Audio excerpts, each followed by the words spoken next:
Good morning, students. Good morning, today we take a lesson, Gentlemen of Rio in Video. This lesson is written by John A. Cirillo. Okay? All of you see your textbook. Okay?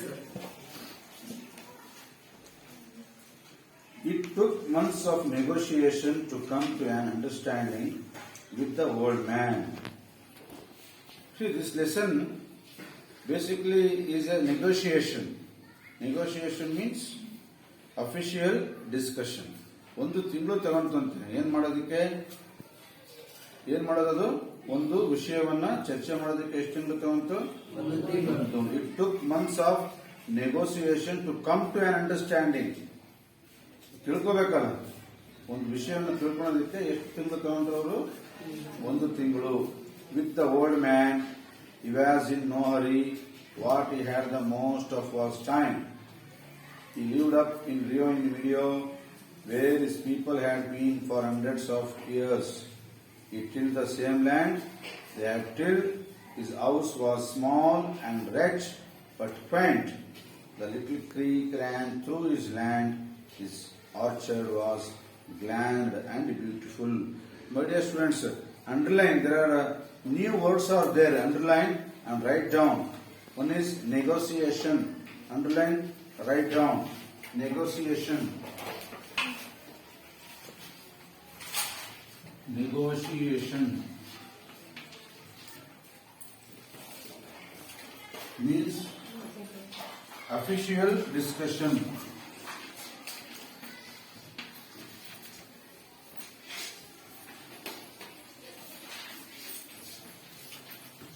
And another one is wretched. W-R-E-T-C-H-E-D.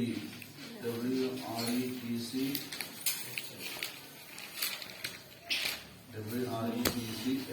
Wretched.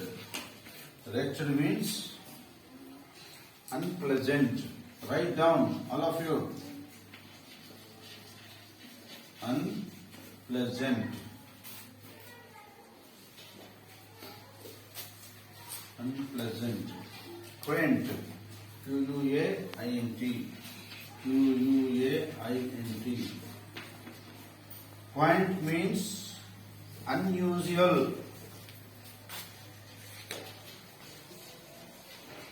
Unusual and attractive.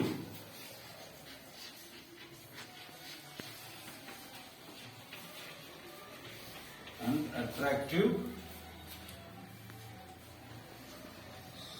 It's unusual and attractive. See, ಈ negotiation ಅಂದ್ರೆ official discussion. ಏನೋ ಒಂದು ವಿಷಯ ಮಾತಾಡೋದಿತ್ತು, ಬಹಳ time ತಗೊಂತು. ಯಾಕೆ time ತಗೊಂತು ಅಂದ್ರೆ old ಮ್ಯಾನ್ಗೆ ಸಾಕಷ್ಟು ಸಮಯ ಇತ್ತು. ಏನಿತ್ತು? ಸಮಯ ಇತ್ತು. ಹಾಗೆ ಅವನು ಅರ್ಜೆಂಟ್ ಇರಲಿಲ್ಲ. What here the most was time. ಸಾಕಷ್ಟು ಸಮಯ ಯಾರ ಇರುತ್ತೋ ಅರ್ಜೆಂಟ್ ಮಾಡಲ್ಲ ಅವರು, ಹೌದಲ್ಲ? ಯಾರ ಹತ್ರ ಸಮಯ ಕಡಿಮೆ ಇರುತ್ತೋ ಅವ್ರೇನ್ ಮಾಡ್ತಾರೆ? ಸಮಯ ಇಲ್ಲಪ್ಪ, I have no time, please hurry up ಅಂತೀವಿ ನಾವು. ಬಹಳಷ್ಟು ಟೈಮ್ ಇದ್ದಾಗ ಯಾವಾಗಾದ್ರೂ ಮಾಡ್ಕೋಬಹುದು, ನಿಧಾನಕ್ಕೆ ಮಾಡೋಣ ಅಂತೇಳಿ ಟೈಮ್ ಇರ್ತದೆ. So much of time. He lived Rio in Medio. Rio in Medio. Rio in Medio is the name of place. Name of place.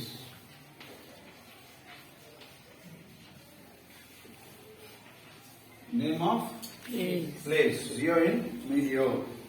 Where his people had been for 100 years. ಆ ಊರಿನಲ್ಲಿ ಜನಗಳು 100 ವರ್ಷಗಳ ಕಾಲ ಜೀವನ ಮಾಡ್ತಾ ಇದ್ರು. ಅದೇ ಊರಿನಲ್ಲಿ ಯಾರು ಜೀವನ ಮಾಡ್ತಾ ಇದ್ರು? The old man. Till the land. Till ಅಂದ್ರೇನು? ಟಿಲ್ ಉಳುಮೆ ಮಾಡು. ಟಿಲ್ ಅಂದ್ರೇನು? ಉಳುಮೆ ಮಾಡ್ತಾ ಇದ್ರು. In villages what is the work? ಹಳ್ಳಿಯಲ್ಲಿ ಏನ್ ಕೆಲಸ? ಹಳ್ಳಿನಲ್ಲಿ people farmer. Till. Till means ಉಳುಮೆ. ಅಗ್ರಿಕಲ್ಚರ್. ಬಹಳ ಜನ ವ್ಯವಸಾಯವನ್ನ ಮಾಡ್ತಾ ಇದ್ರು. ಅವರ ಅಜ್ಜನು ಮಾಡ್ತಾ ಇದ್ದ, ಅಪ್ಪನು ಮಾಡ್ತಾ ಇದ್ದ, ಇವರು ಮಾಡ್ತಾ ಇದ್ರು. The same profession. His house was small. ನೋಡಿ ಅವ್ರ ಮನೆ ಹೆಂಗಿತ್ತು ಅಂದ್ರೆ ಸ್ಮಾಲ್, ರೆಕ್ಚರ್ಡ್ ಅಂದ್ರೆ ಅನ್ಪ್ಲೆಸೆಂಟ್, ಒಂಥರ ಹಳೆ ಕಾಲದ ಮನೆಗಳು ಇರ್ತಾವಲ್ಲ, unpleasant and quaint means attractive, ಸುಂದರವಾಗಿತ್ತು. The little creek ran through his land, his orchard was glanded and beautiful. Glanded means a twisted hard humps, ಅಂದ್ರೆ it means it is beautiful ಅಂತ. His house is a beautiful, ಮನೆ ಬಹಳ ಸುಂದರವಾಗಿ ಇತ್ತು. The day of the sale he came in to the office. ನೋಡಿ, ಒಂದು ಮಾರಾಟ ಮಾಡೋದು, ಒಂದು ನೆಗೋಷಿಯೇಷನ್ ನಡೀತಾ ಇತ್ತು. ಏನ್ ನಡೀತಾ ಇತ್ತು ಅದು? ಹಲೋ ಮೈ ಡಿಯರ್, ಏನು ಚರ್ಚೆ? ಅದು ಒಂದು ಹೊಲವನ್ನ ಮಾರತಕ್ಕಂತ ಒಂದು ಚರ್ಚೆ. ಅದು ದಿವಸ ಬಂತದು, one day. His coat was old, green and faded. I thought of Senator Cotton. He has been such a power with these people there in the mountains. Old man coat into what is the color of the coat? Green and faded. Fade ಅಂದ್ರೆ ಮಾಸಿದ, ಹಳೆದಾದ coat ಇತ್ತು. That means poor ಅಂತ. ಆ ಮನುಷ್ಯ ಏನಾಗಿದ್ದ? Poor, ಬಡವಾಗಿದ್ದ. Perhaps it was one of his Princess Alberts, who wore gloves and old and torn and finger showed through them. Our gloves, coat, ಅವ್ರು ಬಳಸ್ತಕ್ಕಂಥ ಪ್ರತಿಯೊಂದು ವಸ್ತು ಏನಾಗಿತ್ತು? Old. But it was only the skeleton, a worn out umbrella. ಹಳೆದಾಗಿರ್ತಕ್ಕಂಥ ಛತ್ರಿ, ಕೊಡೆ ಅಂತಾರಲ್ಲ, ನೀವೇನಂತೀರಿ? ಛತ್ರಿನೇ, ಕೊಡೆ ಅಲ್ಲ, ಕೊಡೆ. The umbrella, skeleton, umbrella. Behind him walked one of his innumerable kind, dark young man with eyes like a gazelle. ಆ ಮುದುಕನ ಜೊತೆಗೆ ಒಬ್ಬ ಹುಡುಗ ಇದ್ದ. ಆ ಹುಡುಗನು ಕೂಡ ಏನಾಗಿದ್ದ? ಬ್ಲ್ಯಾಕ್ ಮ್ಯಾನ್ ಆಗಿದ್ದ ಹುಡುಗ. His eyes like a gazelle. The old man bowed to all of us in the room. Then he removed the hat and gloves slowly and carefully. Chaplains once did in a picture in a bank. He was the janitor. Then he handed his things to the boy, who stood obediently behind the old man's chair. Today, a old man ಏನ್ ಮಾಡ್ದ? Bowed. Bowed means respect. Babu. BOWED. Bowed means respect. ಅರ್ಥ ಏನದು? Respect. Babu ಅಂದ್ರೆ ಅರ್ಥ ಏನು? ಗೌರವವನ್ನ ಕೊಡು. That is it is a respect. It is a respect word. Respect. ನೋಡಿ, ಆ ರೂಮಲ್ಲಿ ಇದ್ದಾಗ ಎಲ್ಲರಿಗೂ ಕೂಡ ಏನ್ ಮಾಡಿದ? ಓಲ್ಡ್ ಮ್ಯಾನ್ ಅಂತ ಎಲ್ಲರಿಗೂ ಹಿರಿಯ, ದೊಡ್ಡವನು. ಆದ್ರೆ ಎಲ್ಲರಿಗೂ ಏನ್ ಮಾಡಿದವರು? ಗೌರವವನ್ನ ಕೊಡಬೇಕು. ದೊಡ್ಡವರು ಸಣ್ಣವರು ಅಂತಲ್ಲ, ಬಡವ ಇರ್ಲಿ, ಶ್ರೀಮಂತ ಇರ್ಲಿ, ಗಲೀಜಿರ್ಲಿ, ಕ್ಲೀನ್ ಇರ್ಲಿ, you should give the respect. Why we give the respect? ಯಾಕೆ ರೆಸ್ಪೆಕ್ಟ್ ಕೊಡಬೇಕು? ನಮಗೆ ಬೇಕು. We want respect. That is why I give respect. The old man give the respect. ಯಾರಿಗೆ ರೆಸ್ಪೆಕ್ಟ್ ಇರುತ್ತೋ ಅವ್ರು ಕೊಡ್ತಾರೆ.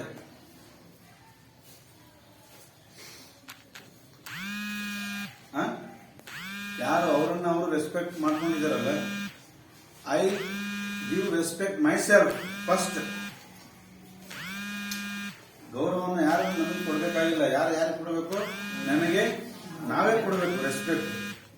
ನಮಗೆ ನಾವೇ ರೆಸ್ಪೆಕ್ಟ್ ಕೊಟ್ಟಾಗ ನಾವು ಇನ್ನೊಬ್ಬರಿಗೆ ರೆಸ್ಪೆಕ್ಟ್ ಅನ್ನು ಕೊಡ್ತೀವಿ. We see in the society so many people are there. Some people are not give the respect. They respect to speech. ಅಗೌರವವಾಗಿ ಮಾತಾಡ್ತಾರೆ. ಯಾಕೆ ಹಂಗೆ ಮಾತಾಡ್ತಾರೆ? ಅವರಿಗೆ ಅವ್ರ ಬಗ್ಗೆನೆ ಗೌರವ ಇಲ್ಲ. ಅವರಿಗೆ ಅವ್ರ ಬಗ್ಗೆನೆ ಗೌರವ ಇಲ್ಲ ಅಂದ್ರೆ ಇನ್ನೊಬ್ಬರಿಗೆ ಎಲ್ಲಿಂದ ಕೊಡ್ತಾರೆ ಗೌರವ?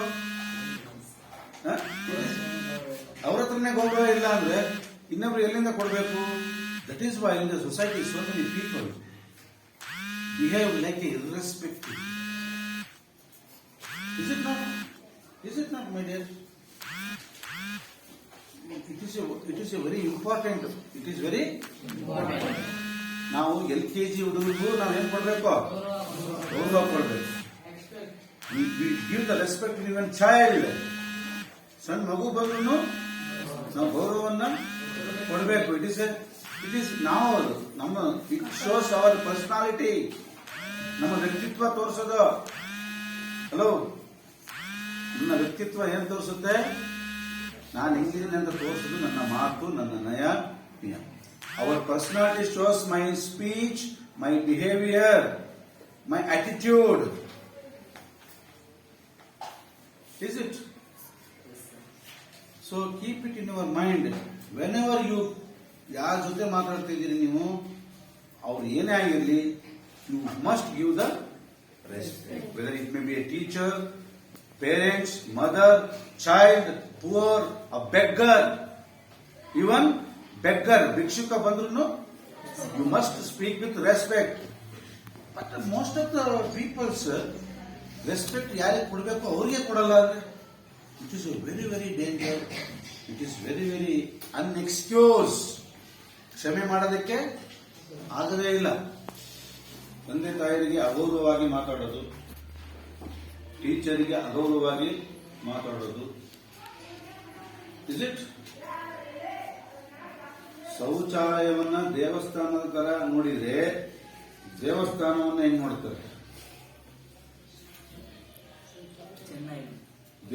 ಶೌಚಾಲಯವನ್ನೇ ದೇವಸ್ಥಾನದ ರೀತಿ ನೋಡಿದ್ರೆ ದೇವಾಲಯವನ್ನೇ ಹೆಂಗ್ ನೋಡ್ಬೇಕು?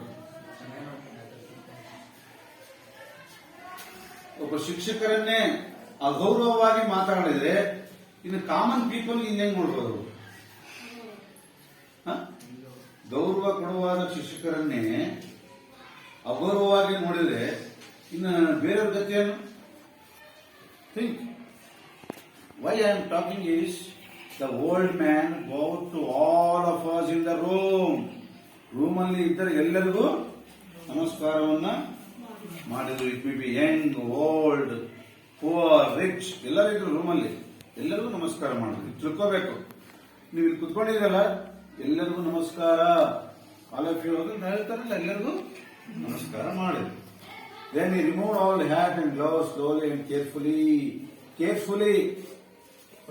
ನಾನು ಬಹಳ ಪದೇ ಹೇಳ್ತೀನಿ, ಕೇರ್ಫುಲಿ. ವೆರಿ ವೆರಿ ಎಫೆಕ್ಟಿವ್ ಆಗಿದೆ. ಕೇರ್ಫುಲಿ, ಎಚ್ಚರಿಕೆಯಿಂದ.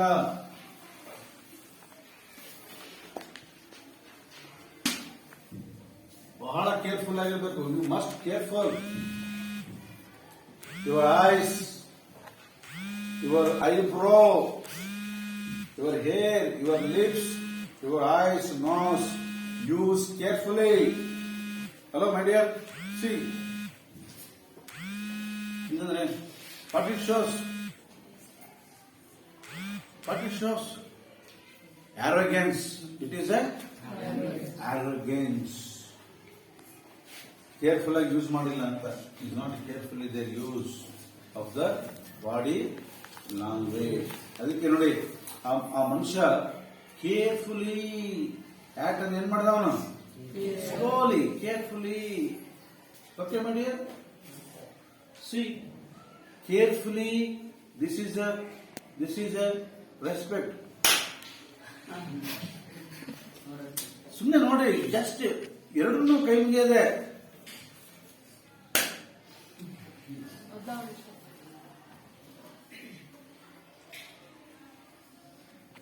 Both are salute, which is good. You must care to use your both the hands without make a noise. This is a respect. ನಾನೇನು ಮಾತಾಡಿಲ್ಲ. I am not talking in a single word. ನಾನೆಲ್ಲ ಮಾತಾಡಿದ್ನ? ಯಾರಾದ್ರೂ ಒಬ್ರು ಬಂದವರಿಗೆ ಇದು respect? ಯಾಕೆ? ನಾನು ಬಳಸಿದ ಎರಡು ಕೈಗಳು ಕೇರ್ಫುಲ್ ಆಗಿ ಬಳಸಲಿಲ್ಲ. ಶಬ್ದ ಅದು ಅಲ್ಲ. ಸರ್, ಯಾಕೆ ಸರ್ ಇದು ಕೈ ಜೋಡಿಸಿದಿನಲ್ಲ? ಜೋಡಿಸಿದ್ಯಾ, ಆದ್ರೆ ಕೇರ್ಫುಲ್ ಆಗಿ ಜೋಡಿಸಿಲ್ಲ. ಗೌರವದಿಂದ ಆ ಕೈನಲ್ಲಿ ಗೌರವ ಇಲ್ಲ, ಭಯ ಇಲ್ಲ, ಭಕ್ತಿ ಇಲ್ಲ. ಅದಕ್ಕೆ ನಾನು ಹೇಳ್ತೀನಿ, careful is very very important. Whenever each and every parts of our body must use with care. ನಮ್ಮ ಬಾಡಿ ಅನ್ನಂಗಗಳೇನು, ಅದಕ್ಕೆ the old man remove is hat with care. Slow ಆಗಿ ಹಿಂಗಂದ್ರೆ ಹಿಂಗ್ ತಗೊಂಡ್ರೆ ಏನಾಯ್ತು, ವಾಟ್ ಇಟ್ ಶೋಸ್ ಅಗೌರವ ಇದು. See, my dear student, today's youths, present youths ಇದಾರಲ್ಲ, they don't care. ಇವತ್ತಿನ ವಿದ್ಯಾರ್ಥಿಗಳು, today's youths, children's, forget. What forget? Carefulness is forget. Our body language is neglect. Is it? Is it not? Yes, sir. Yes, sir. You use your voice with care. ನೀನು ಮಾತನಾಡುವ ಭಾಷೆಯ ಶಬ್ದ, sound of the voice. Excuse me sir, excuse me sir, this is a polite. Excuse me, sir. Both are same. Both the word are same, but voice. Excuse me, sir. This is good voice. Excuse me, sir. Voice is, tone is high. What it shows? What it shows? Irrespective person. ಅವನೇನಂತ ಕರಿತೀವಿ ನಾವು, irrespective person ಅಂತ ಕರಿತೀವಿ. Why I am stress, ಇದನ್ನ ಯಾಕೆ stress ಮಾಡಿದೆ ಅಂದ್ರೆ, I am observe each of the students. I am observe each of the students and in the society most of the people forget carefulness. Careless ಆಗಿದ್ದಾರೆ, ಏನಾಗಿದ್ದಾರೆ? Careless. Careless, ಕೇರ್ನೆಸ್, ಇಷ್ಟೊಂದು ಅವಾಂತರ ಆಗುತ್ತೆ ಅಂತ. ಯಾಕೆ ಹಂಗಾಗುತ್ತೆ? Why, what is the mistake? Careless ಯಾಕೆ ಆಗ್ಬೇಕು? Y careless? ಕೇರ್ಲೆಸ್ ಯಾರು ಮಾಡ್ತಾರೆ ಅಂದ್ರೆ, ಯಾರಿಗೆ ಭಯ ಇರಲ್ಲ, ದೋಸ್ ಹೂ ಆರ್ ನಾಟ್ ಫಿಯರ್, ಅವ್ರಿಗೆ ಕೇರ್ ಬಗ್ಗೆ ಎಚ್ಚರ ಇಲ್ಲ. ಬುಲ್ಡೋಸರ್ ನುಗ್ಗಲು ಸುಮ್ಮನೆ, ಅವ್ರಿಗೆ ಭಯ ಇರಲ್ಲ. ಮುಂದೆ ಏನಾಗುತ್ತೆ ಅನ್ನೋದು ಪರಿಜ್ಞಾನ ಇಲ್ಲ. ಆಗದ್ದಾಗ ಏನ್ ನೋಡೇ ಬಿಡ್ತೀನಿ. This is very bad character. This is very bad character. ಇದು ಏನಾಗುತ್ತೆ, ಬರ್ತಾ ಬರ್ತಾ ಏನಾಗುತ್ತೆ, ಹೆಚ್ಚಾಗಿ ಅದೇ ಬುದ್ಧಿ ಆಗ್ಬಿಡುತ್ತೆ. ಇಲ್ಲಿ ನೋಡಿ, the old man, hello, the old man ಅದು is not a young. The old man respect to each and every one. ಎಲ್ಲರಿಗೂ ಕೂಡ ಅವರು ರೆಸ್ಪೆಕ್ಟ್ ಅನ್ನ ಕೊಟ್ಟರು. Is it? Yes, sir. The old man bowed to all of us. Why I am stressed here? Today's modern ನೋಡಿದೀವಲ್ಲ, the modern children's dip in the mobile, swimming in the mobile. They don't care to anybody. ಯಾರನ್ನು ಕೂಡ ಅವರು respect ಅನ್ನ ಕೊಡ್ತಾನೆ ಇಲ್ಲ ಅಂತ. Then Chaplin once did the picture in a bank. He was in the janitor. Charlie Chaplin ಒಂದ್ಸಲ ಆ picture ನಲ್ಲಿ ಈ ತರ ಕ್ಯಾಪ್ ಅನ್ನ ತೆಗೆದಿದ್ದ, ಆ ತರ ಅವರು ತೆಗೆದ್ರು ಅಂತ ಹೇಳಿ. Okay, next fourth line, fourth para. There was a great deal of conversation about rain and his family. ಮತ್ತೆ ಮಾತುಕತೆ ಶುರು ಆಯ್ತು. ಏನಂತ ಮಾತಾಡ್ತೀವಿ ನಾವು ಯಾವ್ದು ಹೊಸದಾಗಿ ಬಂದಾಗ? ಬನ್ನಿ, ನಿಮ್ಮೂರಲ್ಲೆಲ್ಲ ಚೆನ್ನಾಗಿದ್ದಾರ, ನಿಮ್ಮ